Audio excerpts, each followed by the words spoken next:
하나님 말씀은 마태복음 14장 14절에서 21절까지 말씀입니다. 신약성경 24쪽입니다. 마태복음 14장 14절에서 21절까지 말씀 제가 읽겠습니다. 예수께서 나오사 큰 무리를 보시고 불쌍히 여기사 그 중에 있는 병자를 고쳐주시니라. 저녁이 되매 제자들이 나와 이르되 이곳은 빈들이요 때도 이미 저물었으니 무리를 보내어 마을에 들어가 먹을 것을 사 먹게 하소서. 예수께서 이르시되 갈 것 없다. 너희가 먹을 것을 주라. 제자들이 이르되 여기 우리에게 있는 것은 떡 5개와 물고기 2마리 뿐이니이다. 이르시되 그것을 내게 가져오라 하시고 무리를 명하여 잔디 위에 앉히시고 떡 5개와 물고기 2마리를 가지사 하늘을 우러러 축사하시고 떡을 떼어 제자들에게 주시매 제자들이 무리에게 주니 다 배불리 먹고 남은 조각을 12바구니에 차게 거두었으며 먹은 사람은 여자와 어린이 외에 5,000명이나 되었더라. 아멘. 담임 목사님 나오셔서 말씀 선포하시겠습니다. 오늘은 교회력으로 성령 강림절 후 11번째 주일입니다. 이 시간에 이 주일에 교회력으로 주신 말씀인 마태복음 14장에서 말씀을 봉독을 했습니다. 이 말씀을 중심으로 해서 예수님의 마음이라는 제목으로 설교 말씀을 드리겠습니다. 오늘도 우리는 예배를 드리면서 제일 먼저 한 목소리로 사도신경으로 신앙을 고백했습니다. 우리는 하나님, 성부, 성자, 성령 하나님을 믿습니다 라고 신앙 고백을 하며 예배를 시작했습니다. 우리가 실제적으로 신앙생활을 하면서 하나님께서 우리에게 은혜를 내리시고 복을 주시기를 원하시는 삶의 어떤 실제적인 영역은 오늘 장로님 기도하신 것처럼 육체의 건강이라든지 물질의 풍요로움이라든지 자녀들의 바른 성장이라든지 혹은 마음의 평안이라든지 이렇게 다양하지만 우리가 그런 실제적인 간구보다 먼저 우리는 하나님께 우리의 신앙을 고백하고 예배를 드립니다. 왜냐하면 우리의 예배와 삶의 근본이 하나님이시고 그분에게 있기 때문입니다. 이 탈무드에 보면 이런 이야기가 있습니다. 독신 아들을 키우는 아버지가 그 아들을 외국에 유학을 보냈습니다. 그런데 그 아버지가 중병에 걸리게 되었고 아버지는 아무래도 아들을 다시 만나지 못하고 죽을 것 같아서 유서를 써서 아들에게 보냈습니다. 근데 그 유서를 읽어보니까 내용이 나의 전 재산을 하인들에게 물려주고 아들에게는 원하는 것 한 가지만 물려주겠다고 기록이 되어 있었습니다. 아버지가 세상을 떠나게 되자 하인들은 아들에게 아버지의 부음을 전하고 그 유서를 보여주었습니다.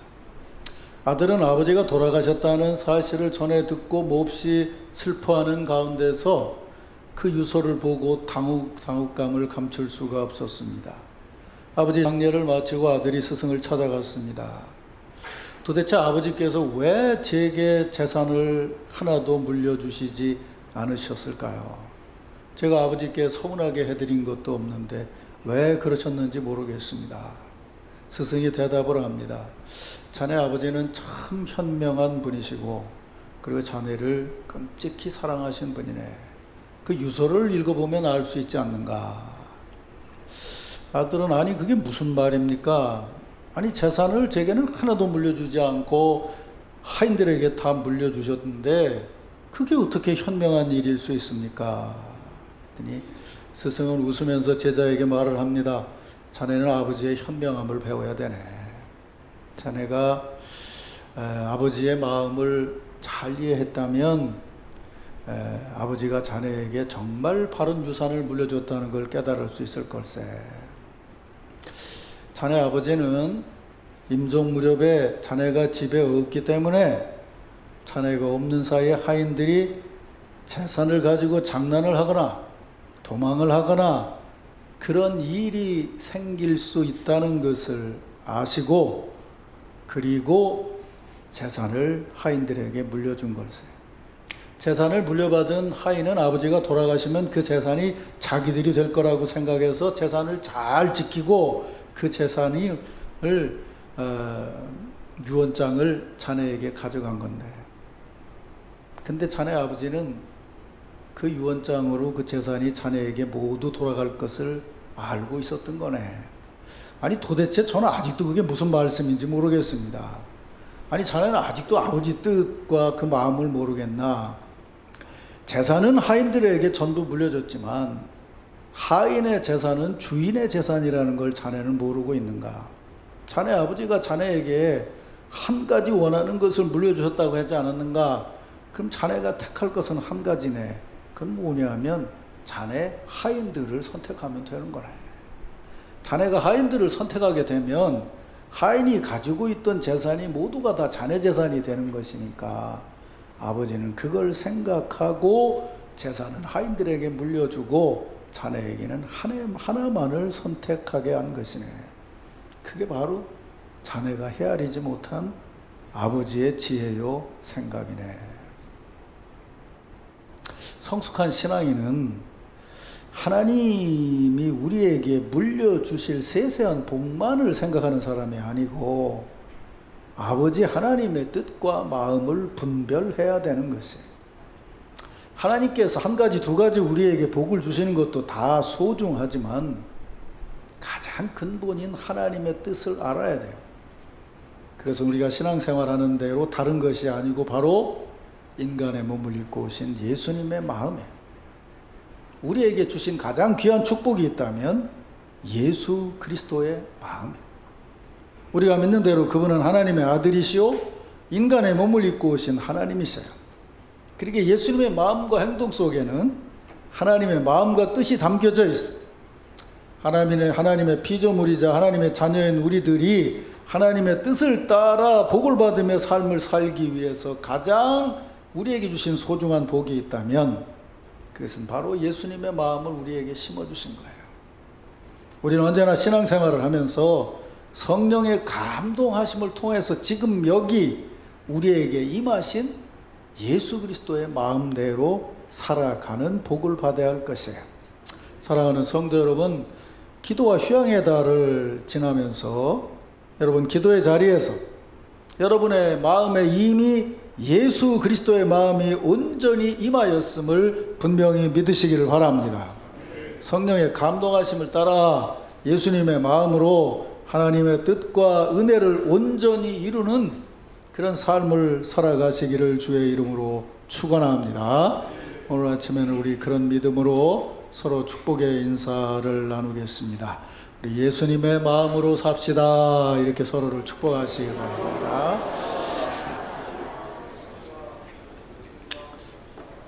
여러분이 이미 아시는 대로 성경을 읽고 신학적으로 정리해 보면 성경이 가르쳐 주시는 예수님의 마음은, 달리 말하면 예수님을 통해서 이루신 하나님의 뜻은 신학적으로 말하면 하나님 사랑이고 하나님 나라이고 실제적으로 말하면 사랑입니다. 예수님 이 땅에서 하나님의 뜻과 통치를 이루시는 일을 하셨습니다. 예수님은 이 땅에서 하나님의 나라를 보여주시고 실현하는 일을 하셨습니다. 믿습니까 여러분? 예수님은 오직 사랑의 마음으로 이 땅에서 일하셨습니다. 예수님은 말씀과 행동으로, 예수님의 말씀과 행동을 통해서 하나님 나라가 이루어지기 시작을 했고 하나님의 사랑이 이 땅에 넘치기를 시작했습니다. 누구보다 예수님의 사랑을 받았고 예수님의 제자로서 그 가르침에 끝까지 충실했던 사도 요한은 말년에 쓴 편지에서 하나님은 사랑이십니다 라고 단언하고 있습니다. 오늘 아침에 읽은 마태복음 14장 14절 이하의 말씀에 보면 그렇게 일하신 예수님의 마음, 사랑의 마음이 아주 분명하게 담겨져 있습니다. 그래서 이제 이 말씀의 내용을 조금 자세히 보면서 후반 기사에게 임하는 우리들이 마음에 담아야 될 예수님의 마음, 사랑에 대해서 하나님의 가르침을 받으려고 합니다. 먼저 14절을 보면 예수께서 나오사 큰 무리를 보시고 불쌍히 여기사 그 중에 있는 병자를 고쳐주시니라 라고 그날 예수님의 사역을 기록하고 있습니다. 이 사역의 배경을 마태복음 14장에서 읽어보면 마태는 세례 요한의 순교에 대한 소식을 듣고 예수님이 배를 타고 떠나서 빈들로 나가셨다고 합니다. 아마 슬픈 마음이 있으셔서 홀로 계시길 원하셨는지도 모르겠습니다. 그런데 무리들은 그 소식을 듣고 여러 고을에서 걸어 쫓아와서 그 빈들에 계신 예수님을 찾아왔습니다. 그 넓은 빈들에 수많은 무리가 모였고 그들 앞에 지금 예수께서 나와 서셨습니다. 예수께서 나오실 때에 여러 고을에서 온 많은 무리들이 열광적으로 예수님을 환영을 했습니다. 아마 요즘 상황으로 얘기한다면 아이돌 가수 공연장에 모인 청소년들만큼이나 아마 열광했을지도 모르겠습니다. 그런데 그들 앞에 나선 예수님은 그 무리를 보시고 오늘 무슨 유명한 연예인이나 정치인 같은 행동을 하시지 않으셨습니다. 자신의 인기가 그렇게 대단한 것을 보고 그것을 즐기지도 않으셨고 선동적인 언어로 분위기를 이끌어 가시지도 않으셨습니다. 예수님께서는 그 많은 무리들이 그 빈들에 자기를 보려고 오신 것을 보고 그들이 정말 다른 곳에서는 육적으로나 정신적으로 의지할 데가 없어서 자신에게 찾아온 것을 보시고 하나님의 마음으로 그들을 바라보셨습니다. 그 많은 무리를 보시고 불쌍히 여기셨고 그들 중에 있는 병자들을 고쳐주셨다고 성경은 기록했습니다. 그 많은 무리들을 보시고 불쌍히 여기셨어요. 그리고 그들 중에 심한 병이 든 사람부터 고쳐주시길 시작하셨어요. 병자를 고쳐주셨다고 기록해서 꼭 그 자리에서 병든 사람만을 고쳐주셨다는 말은 아닐 겁니다. 예수님께서 그들을 얼마나 사랑하시고 불쌍히 여기셨는지를 보여주시는 예가 바로 그것이라고 기록한 것이죠. 많은 무리를 보시고 그들 중에서도 가장 힘들고 어려운 자를 먼저 보시고 도와주시고 고쳐주시는 예수님의 그 모습이 하나님의 사랑이고 예수님의 마음이었다는 거예요. 바로 이 마음이 예수님의 제자로 이 시대를 살아가는 우리들 마음속에 담겨져야 될 사랑이요 예수님의 마음입니다. 요한복음 9장에 보면 예수께서 제자들과 같이 길을 가실 때에 날 때부터 맹인된 사람을 보았습니다. 그때 제자들이 예수께 이렇게 물었습니다. 라삐요, 이 사람이 맹인으로 난 것은 누구의 죄로 인함입니까? 자기 죄입니까? 부모의 죄입니까? 지금 예수님과 함께 길을 가기 시작을 해서 길을 걸어갔고 지금도 가고 있는데 그런 제자들이 맹인을 보고 하는 말이 이게 누구의 죄 때문입니까? 라고 물었다는 거예요. 그렇게 예수님과 함께 길을 가면서도 아주 쉽게 말하면 여전히 바리새인적인 안목으로 세상적인 안목으로 그를 보고 그렇게 물었다는 거예요. 그때 예수님께서 이렇게 대답하시죠. 그에게서 하나님이 하시는 일을 나타내고자 하시니라. 하나님의 뜻을 이루시는 예수님의 마음으로 사랑의 마음으로 보고 그렇게 선언하셨어요.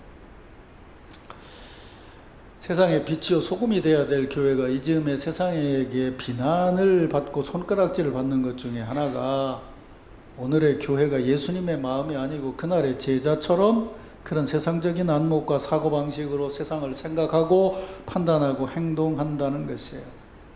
조금 칭찬받을 일을 하면 우쭐해지고 인기를 오르면 자랑하고 선동하고 조금이라도 손해가 되는 것, 지는 것을 보면은 절대로 허용하지 않고 경쟁의식으로 희생시킬 사람을 찾고 말로는 비난하고 괴롭히고 그런 일들을 오늘 교회도 여전히 행하고 있어서 세상 사람들에게 비난의 손가락질을 받고 있죠.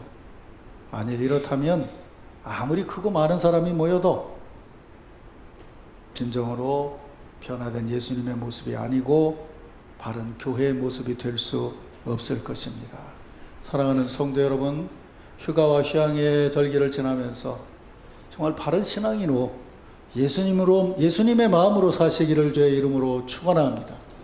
누구를 보고 대하든 사랑과 긍휼의 마음으로 대하고 이것이 진정으로 우리가 품어야 될 예수님의 마음임을 믿고 그런 제자의 삶을 살아가시기를 주의 이름으로 축원합니다. 이렇게 예수님께서 사역하시는 중에 시간이 흘러서 저녁이 됐습니다. 제자들이 예수께 와서 말씀을 드립니다. 선생님, 이것은 아무것도 없는 빈들이고 때는 이미 저물었으니 이제 이 무리를 보내어 마을에 돌아가 먹을 것을 저녁을 사 먹게 해야 할 것 같습니다. 그렇게 예수님께 말씀드렸어요. 아시는 대로 예수님께서 이렇게 말씀하세요. 마태복음에서는 갈 것 없다. 너희가 먹을 것을 주라.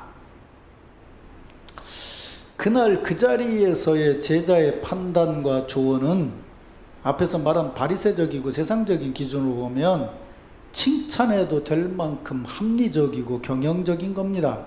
날이 저물었고 사람들은 많고 먹을 것이 없으니 자칫하면 문제가 발생할 수도 있어요.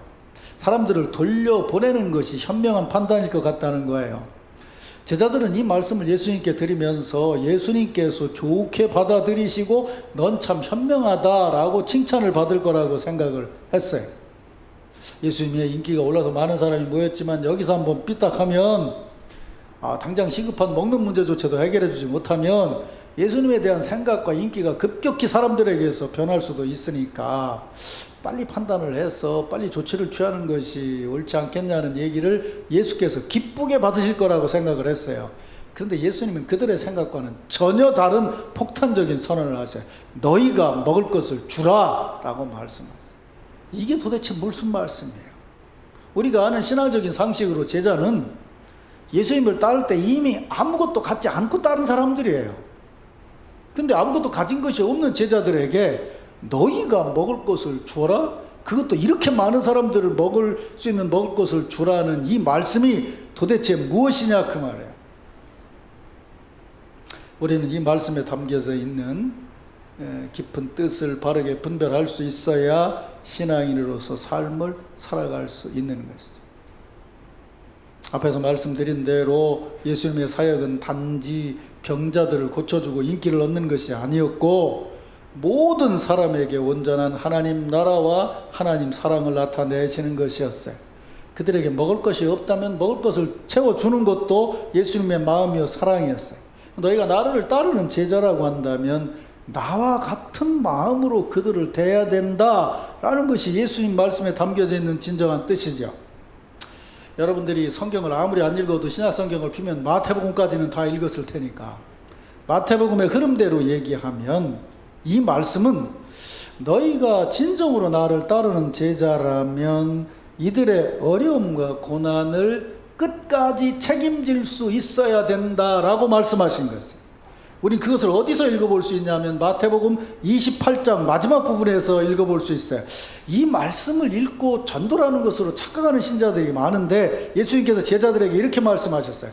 너희는 가서 모든 민족으로 제자를 삼아라. 이게 마지막 명령이에요. 가서 모든 민족으로 제자를 삼으라는 얘기는 모든 민족이 있는 곳은 다 가라는 얘기예요. 여러분 아시는 대로 지구가 둥글다는 걸 안 것은 중세 이후의 얘기예요. 가서 모든 민족으로 제자를 삼으라는 것은 땅 끝까지 가라는 얘기예요. 어디든지 가서 다 책임을 지라는 얘기죠. 그때 사람들은 끝까지 가면 바다가 있고 바다 끝에 가면 모든 것이 떨어진다고 생각했어요. 갈 수 있는 한 모든 곳까지 가라는 얘기예요. 이 말은 무슨 얘기예요? 너희가 있는 어떤 자리, 어떤 처지에서든지 너희는 책임을 질 수 있어야 된다는 말씀이에요.